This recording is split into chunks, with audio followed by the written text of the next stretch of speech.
All right, I have the distinct pleasure of introducing Tamika Felder. Tamika is a 17-year and 3-day cervical cancer survivor. Thank you. Or survivor, CERVIVOR. She is the chief visionary of Survivor, a nonprofit that she founded and is dedicated to cervical cancer advocacy and support. Tamika was featured on Newsweek magazine as a cancer rebel. She was featured on the cover. She's a highly sought after speaker. We're very grateful to have her here. And is the author of Seriously, What Are You Waiting For? 13 Actions to Ignite Your Life and Achieve the Ultimate Comeback, which is available on Amazon. And she's an award-winning producer and is currently working on a documentary film about cervical cancer, women living with it, and the vaccine to prevent it. Tamika's inspiring story has been featured in numerous media outlets around the globe, and she was featured in Someone You Love, the HPV Epidemic, which is a documentary, which if you're interested in having a showing, contact me or Tamika and we will make it happen. Tamika has served as a community representative for the President's Cancer Panel in 2003, is a former board member of the Ulman Cancer Foundation for Young Adults. She served as a patient advocate member of Gynecologic Oncology Group and the NCI's Gynecologic Cancer Steering Committee Cervical Cancer Task Force. She's a former member of the District of Columbia Cancer Plan's Gynecologic Cancer Committee and Maryland Cancer Plan Cervical Cancer Committee.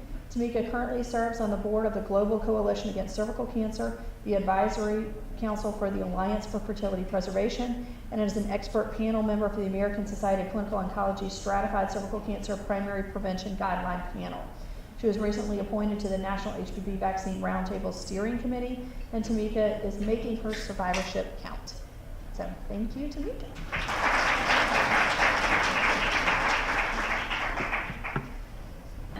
So I'm very happy to be here. Thank you so much for having me. This is one of my absolute favorite topics to talk about. I don't think there'll be anyone in here cringing though, right? No, okay.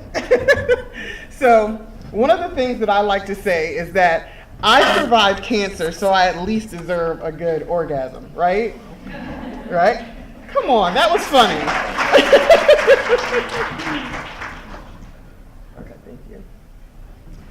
So, when I submitted this, I was still a 16-year survivor. So, 17, diagnosed at 25, radical hysterectomy, chemotherapy, radiation, and my life after cancer.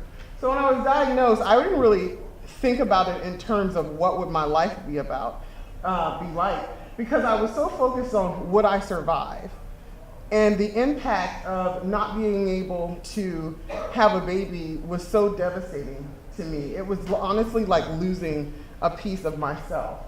And I remember going through treatment, there were just so many reminders that I would not be a mom. And you think, okay, this is my life, I'm still alive, I'll just work my way through it. And so as I started working and trying to go back to my life before cancer, you know how there are all these pieces in the puzzle, and the pieces fit so perfectly, and then something comes in, or you're doing the puzzle over and over again, and the pieces get worn, and those pieces don't fit quite the same again.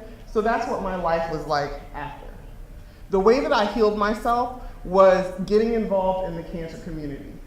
This was during a time in 2001 where we only had AOL dial-up, so there wasn't Google, there wasn't social media, and there really wasn't a lot of that immediate connectivity for cancer patients to get together. And I was very fortunate to have a bad day one day in the chemo room, and the oncology nurse put me in the corner, and there were all these resources, and it was how I got connected to the Ulman Cancer Fund.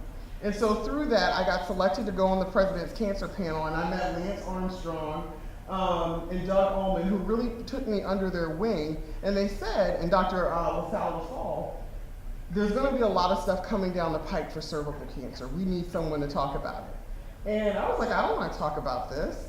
You know, it's connected to this STI, and that's not what I want to do. And as a television producer, I'm used to telling other people's stories, not my own story, and it was just too personal to do. But they really said, you know, you have an opportunity to really do something here. And the more time that I spent with them and Lindsay Beck, and I felt so inspired to make my survivorship count. And at the time, I didn't really see myself as a survivor. So really it was through them and how they inspired me that Survivor was born. And so we currently have Survivor ambassadors not only in the US, but also in 9 different countries. And we really work to shift the narrative on the way people not only look at cervical cancer, but other HPV-related cancers. As I got to know all of these cancer patients, because I also do talk about minority groups in cancer and also the adolescent and young adult populations, one of the topics that kept coming up was sex. And I've always been very confident talking about sexuality, despite my Southern upbringing and my very religious parents and family. But it was just something that I wanted people to know that this is a part of the conversation of survivorship that we should be talking about. So I was lucky that my oncologist did bring it up, but it was a very basic conversation. And at the time, I was like, I don't want to think about having sex. I mean, I just went through this surgery and this treatment. It feels like someone took a hammer and was beating on my vagina. Why would I actually want to have sex? But again, you guys can laugh. I'm feeling like I'm losing. But it really is, you know, one of those things where I was like, I don't want to talk about it. I didn't want to think about it. But I was glad that he brought it up because it started opening the door to important conversations. As I started talking to other women and the internet started growing, I sound like such an old fogey here, but the internet started really growing, Google started coming, we had more than AOL, chat rooms, Facebook was a really great way to start up groups for cancer patients to talk. They all wanted to talk about sex. One of the things that Jennifer was supposed to tell you about, and she didn't do, is that before we came here on Friday, we met with the ovarian cancer support group at Mitchell. And this was a group of women that were, I would say, mostly 50 plus. Average age of 67 to 70. Okay. And so when we got there, Jennifer had said, you know, this is a more mature group because she's obviously heard my talks before, and I get really real. And so this is why they said I was a rule breaker and a cancer rebel. So when I got to the group, I was like, okay, this group isn't ready for me to just come out the gate with my usual. So I'm just going to ease them into it a little bit. And when I started talking about what lubes, what toys were my favorite, these women started writing down just furiously. They started asking, can you spell that? Can you say that again? Can I go into, you know, my local store and get that? Do I have to order it? And these women who were 60 plus, they wanted to know. They also wanted to know why some conversations weren't had. They wanted to know why their doctor didn't know about unicorn spit, one of my favorite lubrications. And they also wanted to know why no one had told them about Zestra. But it just goes to show that no matter what ages, there's a conversation that needs to be had, and if the patient isn't comfortable enough opening the door for it, because it's uncomfortable for both sides of the coin, there has to be someone who brings up the topic of intimacy, and a lot of times it has to be you. You have to be the one to pull that Band-Aid off. And it doesn't matter whether you think that a patient is not having sex or not, because as I tell them, and we'll talk about later, it doesn't matter if you have a partner or not, you still have to pleasure yourself because it's a quality of life issue. And they specifically wanted to make sure that the doctors were getting the same talk. Yes, they did ask me. they did ask me that. So here you go. So cancer and sex. So why is nobody talking about it at all? And that was my question. So I would go to different conferences like this as a patient, for patients. And I was like, why are we having these, you know, conferences, weekend retreats for women, and if sex is included, it's a very small part of the discussion. And frankly, it was frustrating. So this is one of my fellow cancer survivors, who's a testicular cancer survivor. And so impotency to a guy is so much more than your thing doesn't function. It's like, you are not a man. How do you say to people, I'm not a man? And so I know we're talking about GYN cancers and things like that, but I think this is just important to show that this is a conversation where people want to talk, and it's really not just for women. And it's also important for, if there's a partner included, that there needs to be resources for the partner as well. 60%. This is the number of cancer patients who suffer from long-term sexual dysfunction. Myself included in this percentage, 60%. This number has to change. A lot of times a woman will say, you know what, I'm happy to be alive, I can't ask for anything else.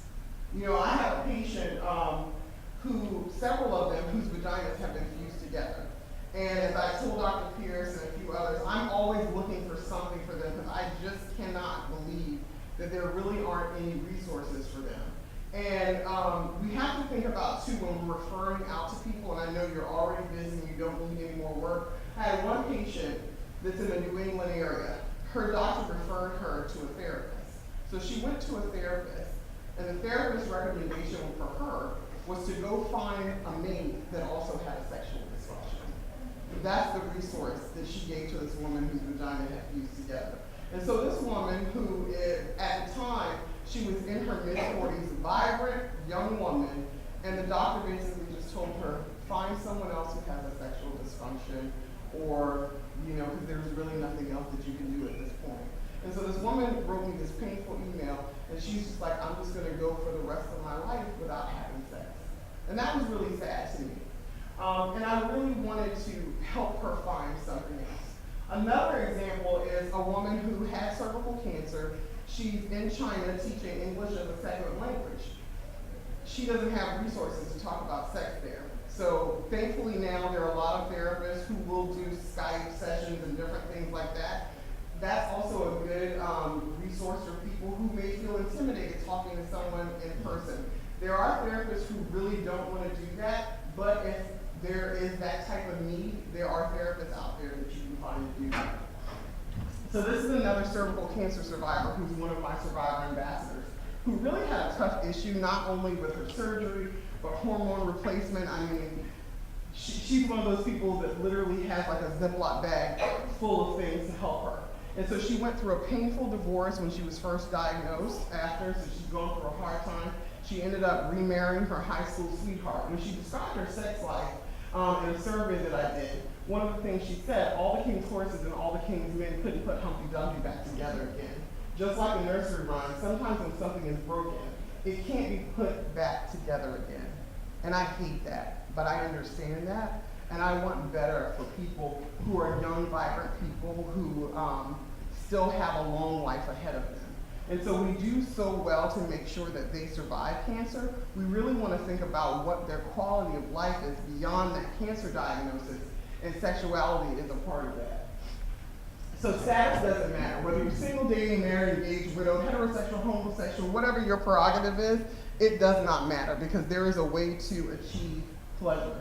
So I joke a lot and I say, I survived cancer, so I at least deserve an orgasm. I do know that there are women, depending on what type of surgeries they have, that is not something that they will attain. But I also teach that, you know, there are other ways to do it, from, you know, getting massages. Yesterday, a group of us went and got mani-pedis. And I know you're thinking like, well, what does that have to do about sexuality? One of the things that I also teach when I talk to patients is sexuality isn't just the penetrative act of sexuality.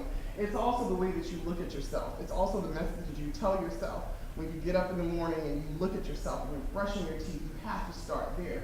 Because cancer changes the way that we look at ourselves. It changes the way if you're, you know, losing hair or thinning hair. You know, for me, I had bad radiation burns, you know, different things that happen.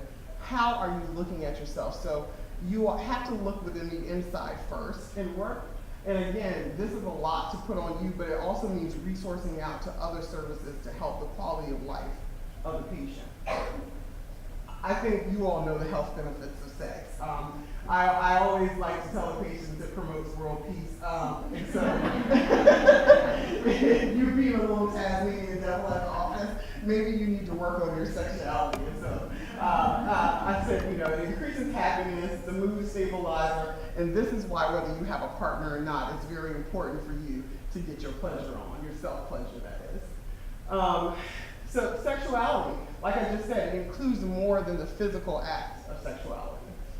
Treatment, the good, the bad, we've talked about, you know, all of that here.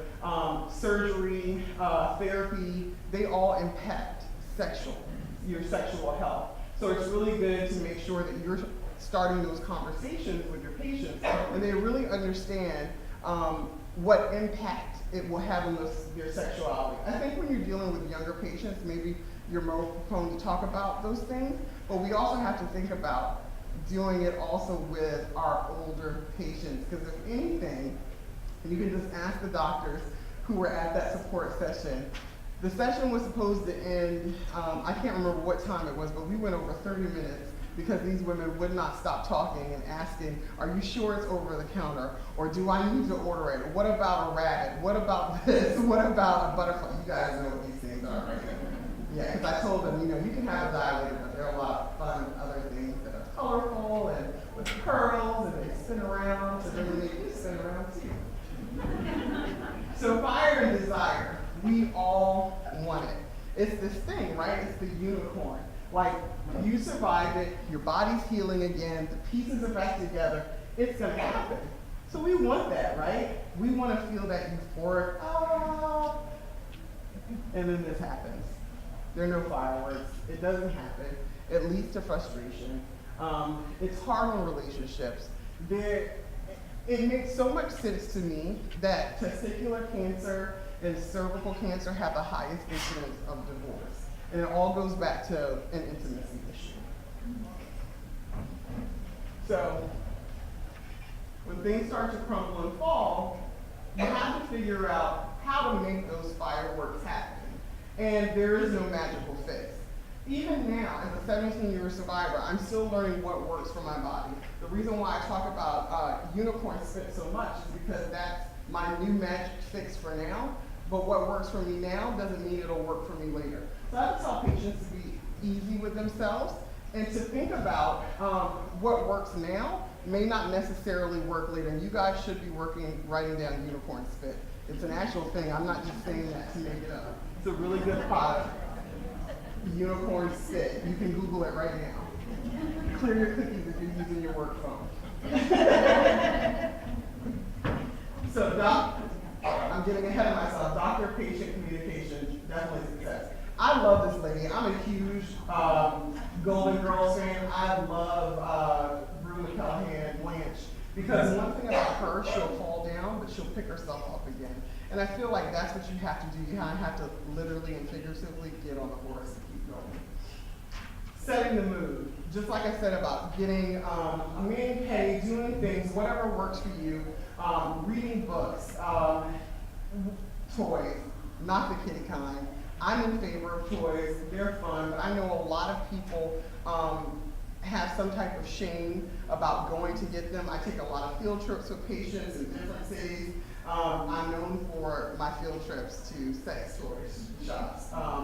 So I don't know if the Alabama's ready for that yet, but I might have to get some private vendors to come. But the ladies did tell me they want me to come back because I secretly think they want a field trip. I'm just saying. So there will be pain. But you have to make sure that you're asking your patient, are you experiencing any pain? Because pain is not good. And so they get frustrated. You have to remind them that it can get better, but practice makes perfect, but there has to be an open dialogue. So when the patients are coming in and they're coming in for their follow-up, ask them, have you been intimate? Is it working? Is there any pain? Are there any issues that you're having? Try to find a way to talk to the patient. I mean, if they like baking a pie, are you baking any pies lately? Like, are you baking any pies together? Like, whatever way it is, if you can intro something in, especially if it's a conversation that can be difficult, but it's a conversation that has to be had. Your new best friends. So I shared with the ladies that I know Trader Joe's isn't here, but one of my favorite things that I learned from another patient is Trader Joe's has individual packs of coconut oil that looks like little sugar packs. And coconut oil, it's honestly one of my favorite lubes to use because it's cheap, it's easy, a little bit goes a long way. You can get it out the grocery store, but as I told the ladies the other day, I'm not going to eat at your house if you only have one jar of coconut oil. You need two. You need one in the kitchen to cook with and the other in the bathroom for everything else. And it's great because you can use it on your hair, you can use it as a massage oil. So lot of things, but you need two. If you like coconut oil in that way, you know, have 2 jars of coconut oil. Zestra, another very popular arousal oil. It's actually one of my favorites, especially for people who don't have that sensation anymore and they're looking to feel alive again in that way. Zestra really works well for a lot of patients because they have that Zestra pop. This is a website that was started by Dr. Leslie Shover, who is out of Texas, but she's one of the forefront leaders in sexuality and cancer patients. So her organization is called Will to Love, and they deal with not only sexuality, but also parenthood as well. Now, there is a cost to join this, but they have a partnership with the American Cancer Society, and so you can get 6 months for free.